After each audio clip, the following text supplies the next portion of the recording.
Então, qual que é a origem do Dia do Trabalho? Não sei se vocês conhecem, e daí depois a gente vai falar por que nós, do nosso campo de esquerda revolucionária, a gente precisa retomar o Dia do Trabalho como um dia de protesto, tá? Não que a gente não tenha que lutar constantemente pelas coisas, mas o Dia do Trabalho tem que voltar a ser o Dia do Trabalhador, em que a gente luta para retomar algumas conquistas. Então tem coisa que a gente tem que retomar, tem coisa que a gente quer, que a gente perdeu. Lembrando que nos últimos 10, 15 anos no Brasil, que o trabalhador mais perdeu foi direito, e perdeu direito com a desculpa de que ia ganhar mais dinheiro, mas isso nunca aconteceu. Então o projeto de pejotização só prejudicou o trabalhador, e aí a gente ainda tem disputas básicas que a gente precisa fazer. Então, redução da escala para a eliminação da escala 6x1, por exemplo, que no mundo civilizado, vamos dizer assim, no mundo rico é a melhor palavra, eles estão discutindo a redução para a escala 4x3 e a gente aqui discutindo a escala 6x1. Então, a gente precisa retomar o Dia do Trabalhador como o Dia do Trabalhador, como um dia de protesto contra o patrão explorador.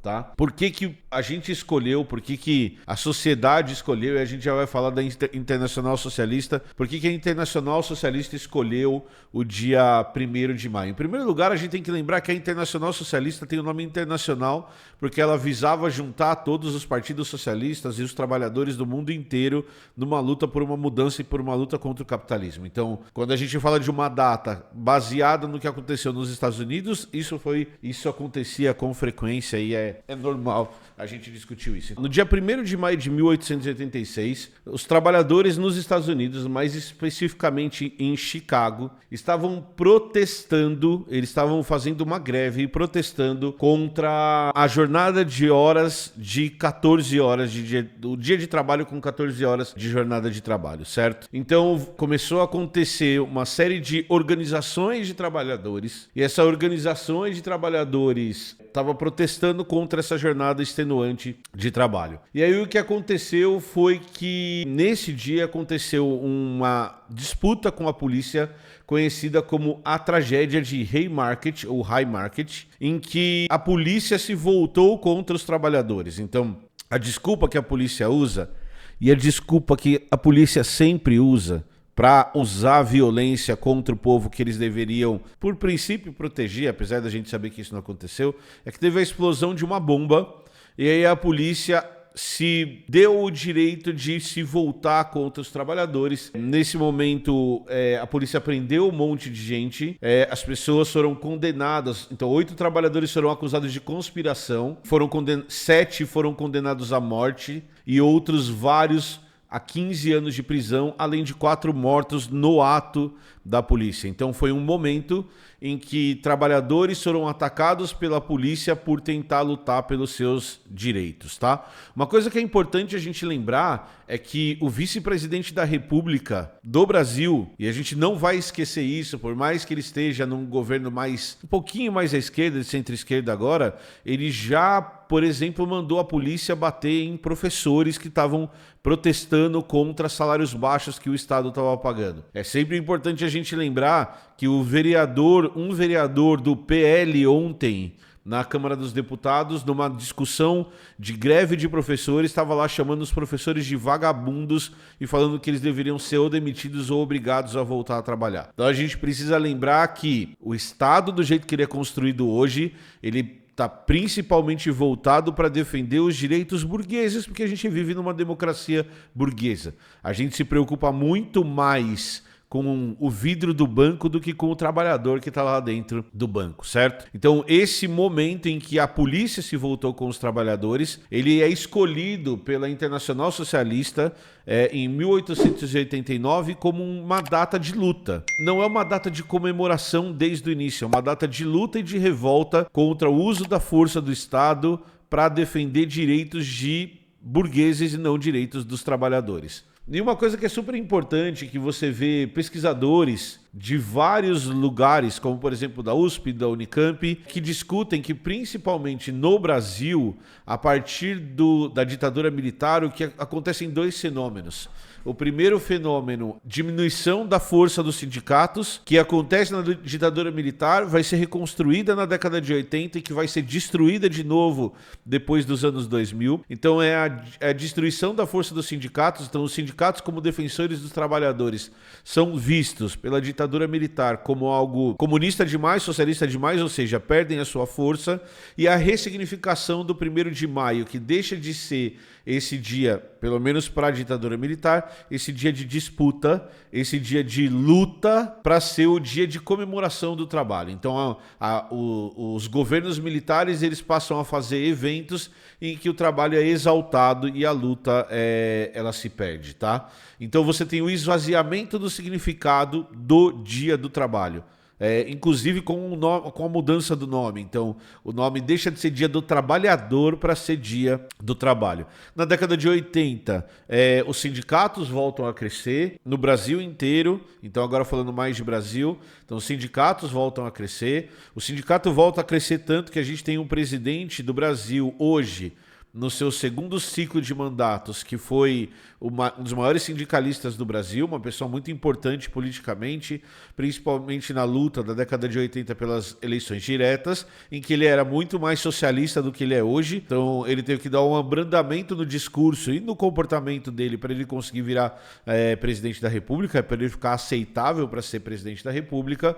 Você tem uma retomada do dia 1º, então o dia 1º de maio volta a ser um dia dos sindicatos, o dia do trabalhador, para protestar contra aquilo que estava a exploração do trabalhador. Então você tem uma série de greves e de protestos ainda durante o governo militar e de perseguição, inclusive, dos grevistas ainda durante o governo militar, em busca da construção de direitos. E aí depois, quando você vê lá na década de 90, nos anos 2000, a gente vê de novo um processo de enfraquecimento dos sindicatos, de cooptação dos sindicatos, até a gente chegar na reforma trabalhista de 2018, de destruição do movimento sindical no Brasil, ao mesmo passo em que os direitos trabalhistas estão sendo discutidos e principalmente de esvaziamento do significado do 1º de maio ou esvaziamento do significado de qualquer luta trabalhista. Então, para defender o trabalhador, para defender, entre aspas, o emprego, para garantir que o trabalhador tivesse mais, a gente perdeu direitos, o que para mim não faz muito sentido, tá? Por que é super importante a gente falar do 1º de maio, no dia 1º de maio, e a gente trazer esse ponto? E por que eu gostaria, eu sei que eu abuso do Matheus, que ele subisse esse corte ainda hoje?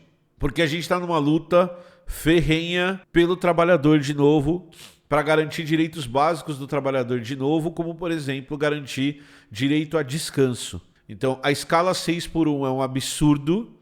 Além de tudo, a produtividade do trabalhador diminui. A gente precisa sempre lembrar que capitalismo não é sobre produtividade, capitalismo não é sobre eficiência, capitalismo é sobre lucro, é sobre aumento de lucro. Então, quando a gente fala que o capitalismo busca eficiência, isso é uma mentira. E a maior evidência disso é que vários trabalhos que a ciência diz que o trabalhador que não descansa é um trabalhador muito menos eficiente.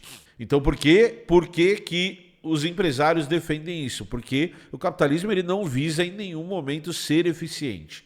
Porque a busca do empresário não é a eficiência da sua empresa. A busca do empresário é o lucro incessante da sua empresa. É a exploração do trabalhador para obtenção de lucro incessante. E o dia que você não serve mais, você é simplesmente demitido. Então, a gente não pode cair nessa história de que o mundo vai acabar. E aí a gente pode voltar um pouquinho no tempo e lembrar que quando se estabeleceu que o trabalhador ia trabalhar 8 horas por semana, o mundo ia acabar e o capitalismo ia acabar e não ia ter mais emprego. Quando a gente estabeleceu que crianças não poderiam mais trabalhar, o mundo ia acabar, não ia ter mais emprego. Quando a gente estabeleceu que o funcionário tinha direito a férias, o mundo ia acabar, não ia ter mais emprego. Quando a gente estabeleceu que ia ter o 13º, o mundo ia acabar e não ia ter mais emprego. E nada disso se concretizou. Do mesmo jeito que o discurso a gente precisa pejotizar o trabalho, porque o trabalhador hoje ganha um salário mínimo porque o custo dele é alto demais para a empresa. Então o que a gente vai fazer? A gente elimina os direitos do trabalhador porque o empresário vai passar aquilo que ele pagava para o Estado, vai passar para o trabalhador, e é outra coisa que nunca aconteceu, que a gente sabe que só foi enganação para prejudicar o trabalhador. Nada disso acabou com o trabalho, nada disso diminuiu o acúmulo de renda do empresário, nada disso acabou com nada. Então, a hora que a gente vê o trabalhador lutando contra o sindicato, que é um direito dele para ele conseguir se defender do patrão. Lembrando que no modelo capitalista que a gente tem hoje, o poder do patrão é muito maior do que o poder do trabalhador como indivíduo. Por isso que sindicatos são fundamentais. Então, a hora que a gente vê o desmantelamento dos sindicatos e a hora que a gente vê o convencimento da população de que perder direitos é melhor para ele, a gente tem uma falha na luta que a gente está fazendo. E nada disso é sem querer. Tudo isso é de propósito, tá? Tudo isso está ligado a um movimento de enfraquecimento da força do trabalhador e de aumento da renda de quem está trabalhando. Então, o 1º de maio, do mesmo jeito que o Dia da Mulher, do mesmo jeito que o Dia da Consciência Negra, ele tem que ser sequestrado de volta para a gente. Sequestrado de volta para quem quer lutar pelos direitos das pessoas. E não a gente tratar com chacota como a gente trata, como eu trato. É o dia do trabalho que a gente não trabalha. No dia da mulher tem cara que fala, e o dia do homem não existe. A gente diminui esses dias porque a gente esquece a luta que está envolvida nesses dias. E o que eu acho mais legal da história do 1º de maio é que o 1º de maio é uma criação da Internacional Socialista, e aí você consegue ver isso. E ontem eu vi um fenômeno bem triste, que foi o pessoal da direita que votou contra os direitos trabalhistas, o pessoal do PL que votou contra os direitos trabalhistas, levando uma trabalhadora na Câmara dos Deputados para que essa trabalhadora desse o depoimento de como o governo Lula está acabando com a vida dela. Então acho que é super importante a gente entender como o discurso também é cooptado pelo outro lado, pela direita, para que ele se esvazie muitas vezes. Ou para que pareça que o cara está defendendo alguma coisa. Então o cara está lá falando que professor grevista que teve um aumento menor do que a inflação não deveria fazer greve. Lembrando, tá? Que se você teve um aumento menor do que a inflação, você tem menos dinheiro. O seu poder de compra diminuiu, apesar do aumento que você teve. Então, chamando esses caras de vagabundo, ao mesmo tempo em que ele vai fazer discursinho do 1º de maio e falar que ele está lutando pelo trabalhador, é esse tipo de coisa que a gente tem que perceber e lutar contra. Beleza? Era isso que eu tinha para falar hoje. Não esquece de deixar seu like e de se inscrever no canal. E não esquece que você pode apoiar a gente também com o Pix que está aqui do lado. Então, se você gosta do Blá Blá e gosta do conteúdo que a gente faz, manda um Pix pra gente aqui, ó, tá bom? Falou, valeu e tchau.